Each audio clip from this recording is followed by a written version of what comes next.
11 noyabr kuni kelgan edingiz. Mana bugün 25 noyabr 2025-yil. Birinchi kuni kelganingizda nima kasalliklar bor uchun kelgan edingiz? Menda qon bosimi o'ynab ketar edi. Nechagacha ko'tarilardi qon bosimi? Eng baland 170 gacha ko'tarildi. 170 gacha ko'tarilardi. Yuragim hovliqar, yuragimda. Yuragingiz butkillab hovliqib siqar edi. Siqar edi. Yana nima bor edi? Keyin zarda bo'lar edim. Oshqozon zarda bo'lardi. Yana nima bor edi? Yoqishqa xayollar bor edi menda. Yoqishqa Vahima, qo'rquv.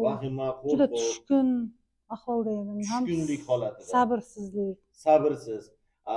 Qon bosim, yurak nima bo'ldi? Mana bugun oxirgi kuni. Hozir hech narsa bezovta qilmaydi, rosa yaxshiman. Qon bosim joyiga kelib qoldimi? Qon bosimim ko'tarilmayapti. Kelganingizdan beri qon bosimingiz ko'tarildimi? Yo'q. Ko'tarilmadi. Yuragingiz necha kunda joy-joyiga kelib qoldi? Shu bir haftalarda bir haftada yuragingiz normal ishlab ketdi. Ana oshqozon zarda bo'lishi nima bo'ldi? U ham yo'q bo'ldi. 3 kunda уже men oshqozon zarda bo'lmadim. Suv ichsam ham zarda bo'lar edim. Yopishqa xayollar nima bo'ldi? Yopishqa xayollar yo'q bo'ldi. U ham 10 kunda yo'q bo'lib ketdi. Yo'q bo'lib ketdi. Vahima nima bo'ldi? Vahimam ham bosildi o'shaga qo'shilib. Necha kunda vahima bosildi? Shu bir haftalarda, 5 bir haftada vahima yo'q bo'ldi. Tushkunlik nima bo'ldi? Tushkunligim shu 10 kunlarda уже yo'q bo'lib ketdi. Yo'q ketdi. Kayfiyatingiz hozir ko'tarinki. Hozir kayfiyatim rosa yaxshi. Bir narsa qilgis kelyaptimi? Kulishib, o'ynashib. Hech qanaqa ishlarga qo'lim bormasdi. Hozir ishlar qilyapman. O'zim bemalol avtobuslarda yurayapman. Oldin yura olmas edim. Qo'rqar edim. Oldimda odam bo'lmasa yura olmas edim. Hozir o'zim borib kelaman yolg'iz. Mana sabrsizlik nima bo'ldi? U ham ketdi. Hozir normal nima? Hozir normal. Hech narsa bezovta qilmayman. Uyqu qanaqa edi uyqu? Uyqum ham yaxshi. Oldin qanaqa edi uyqu? Oldin 2-3 marta uyg'onib, xayol surib, anaqa qilar edim. Hozir qotib uxlayman. Oldin asabiymismidingiz? Asabiy. Asab hamma narsaga anaqa. Piloslar ovoziga ham anaqa qilib, shunda yuragim anaqa qiladi. Siqilib ketaveradi. Hozirchi? Hozir zo'r.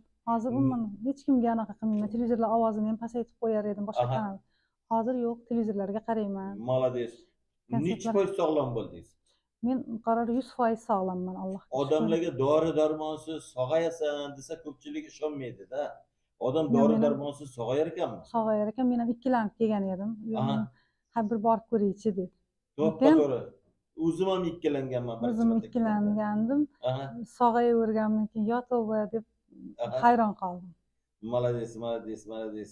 Qisqasi, mana shu sog'lom holatda endi buni buyog'i yashab keta olasizmi? 100%. Yana bitta narsa. Oldingi Maftuna qanaqa edi, endi bu Maftuna qanaqa bo'lib qoldi? Hozir ko'rib turishganlari. Boshqacha Maftuna. Endi oldin boshqacha bo'lganman. Hozir endi mutlaqo boshqacha, juda ko'p bilimlar oldim. Dunyoqarashim o'zgardi. Xatolarimni tushunib yetdim.